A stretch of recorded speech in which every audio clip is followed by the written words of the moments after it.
প্রিয় ছাত্রছাত্রীবৃন্দ, সবাইকে শুভেচ্ছা। আশা করি তোমরা সবাই ভালো আছো। আজকে আমরা যে বিষয়টি নিয়ে আলোচনা করব সেটা হলো যোজনী।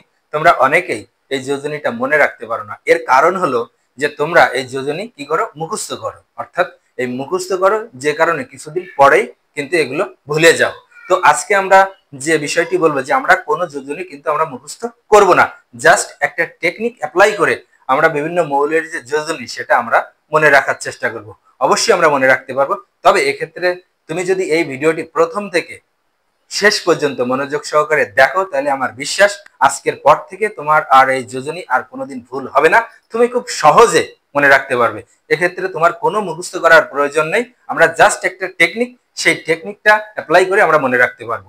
তার আগে একটি কথা, তুমি যদি ফার্স্ট টাইম আমাদের এই চ্যানেল ভিজিট করে থাকো, তাহলে এই চ্যানেলের সকল আপডেট সবার আগে পেতে চ্যানেলটিকে সাবস্ক্রাইব করে পাশে থাকা বেল আইকনটি অন করে দাও। আর যারা অলরেডি চ্যানেলটি সাবস্ক্রাইব করেছো তাদেরকে অসংখ্য ধন্যবাদ। তাহলে শুরু করা যাক। দেখো, এখানে 20টি মৌলের প্রতীক এবং পারমাণবিক সংখ্যা দেওয়া আছে। এই 20টি মৌলের যে যোজনী সেটা কিন্তু আমরা সহজ টেকনিক অ্যাপ্লাই করে আমরা খুব সহজেই মনে রাখতে পারবো।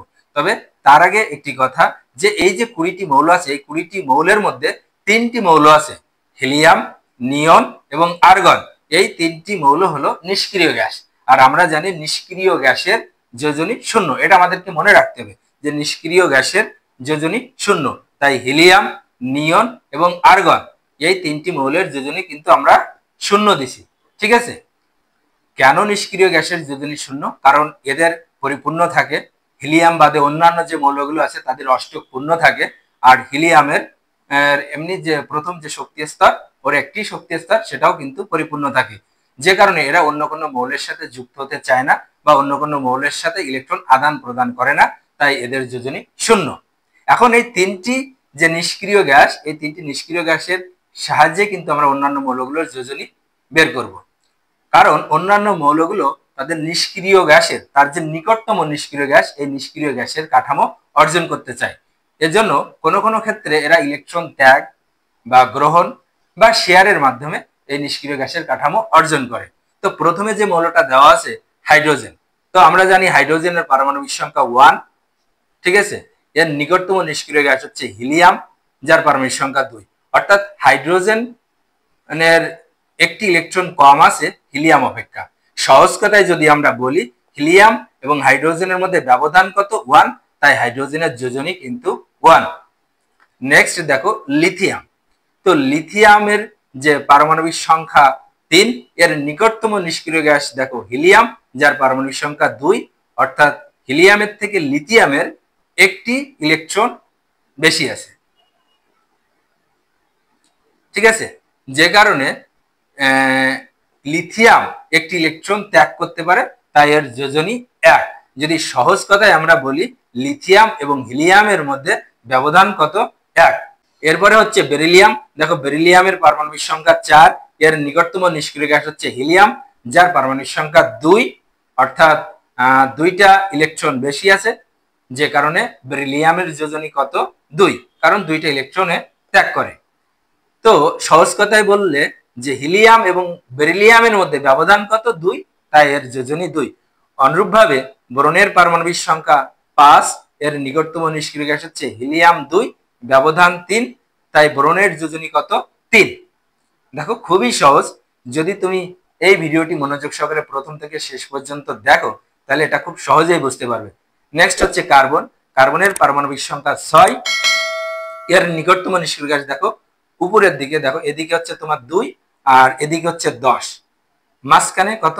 6। এদিক থেকে ব্যবধান 4, আবার এদিক থেকেও ব্যবধান 4। তাই কার্বনের যোজনী কত? 4। এরপরে দেখো নাইট্রোজেন। নাইট্রোজেনের পারমাণবিক সংখ্যা 7। এর নিকটতম নিষ্ক্রিয় গ্যাস হচ্ছে তোমার নিয়ন, যার পারমাণবিক সংখ্যা 10। এর মধ্যে ব্যবধান কত? 3।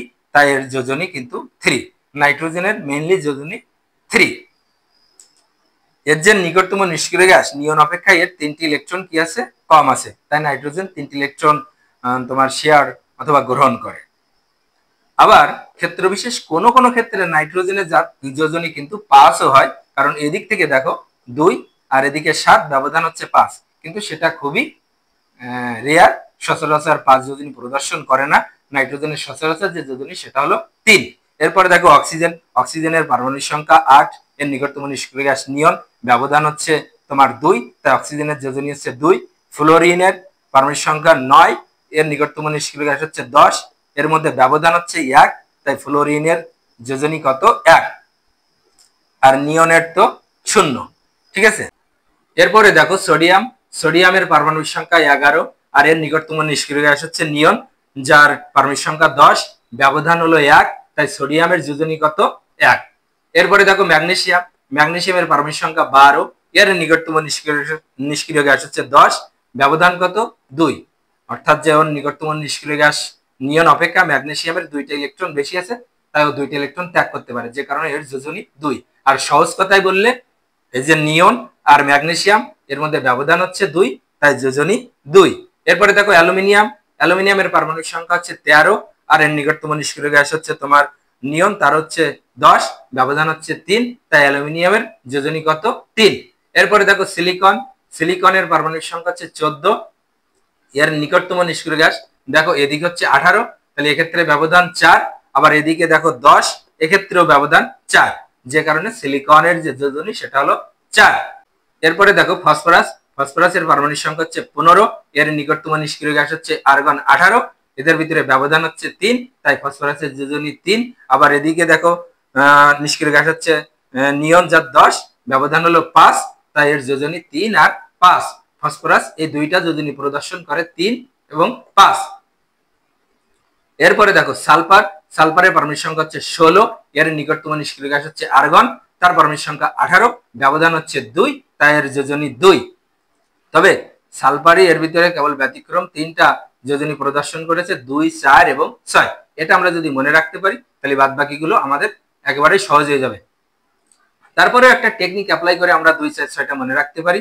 যেমন সালফার এর হচ্ছে তোমার 16, নিকটতম নিষ্ক্রিয় গ্যাস 18, ব্যবধান 2, আর এদিকে দেখো 10 আর 16, তার মানে ব্যবধান হচ্ছে 6, আর 6 থেকে 2 বাদ দিলে 4। এভাবে আমরা জাস্ট মনে রাখতে পারি 2, 4 আর 6। এরপরে দেখো ক্লোরিন, ক্লোরিনের পারমাণবিক সংখ্যা 17, এর নিকটতম নিষ্ক্রিয় গ্যাস আর্গন 18, ব্যবধান হচ্ছে 1, তাই এর যোজনী 1। আর আর্গনের যেহেতু নিষ্ক্রিয় গ্যাস তাই এর যোজনী 0। এরপরে দেখো পটাশিয়াম, পটাশিয়ামের পারমাণবিক সংখ্যা হচ্ছে 19, এর নিকটতম নিষ্ক্রিয় গ্যাস হচ্ছে আর্গন 18, ব্যবধান হচ্ছে 1, তাই এর যোজনী কিন্তু 1।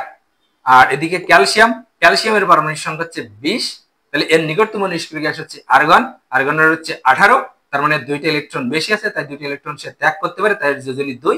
আর সহজভাবে যদি আমরা বলি তাহলে ক্যালসিয়ামের যে 20 আর আর্গনের 18, এর ভিতরে ব্যবধান হচ্ছে 2, তাই এর যোজনী 2। তাহলে দেখো আমরা এই যে 1 থেকে 20 পর্যন্ত যে মৌলগুলো, এই মৌলগুলোর যোজনী কিন্তু আমরা মুখস্থ না করে এই সহজ টেকনিকটা অ্যাপ্লাই করে কিন্তু আমরা খুব সহজেই মনে রাখতে পারি। আমরা আর কোনোদিন কিন্তু ভুলে যাব না। কিন্তু তোমরা যদি মুখস্থ করো তাহলে কিন্তু কিছুদিন পরে আবার ভুলে যাবে।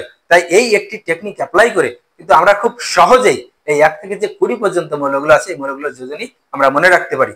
যদি ভিডিওটি তোমাদের ভালো লেগে থাকে আর এই ভিডিওটি যদি তোমাদের কোনো উপকারে এসে থাকে তাহলে ভিডিওতে একটি লাইক দিবে, তোমার মূল্যবান যে মতামত সেটা জানাবে, বেশি বেশি করে শেয়ার করবে। সবাই ভালো থেকো, সুস্থ থেকো, দেখা হবে আগামী ভিডিওতে।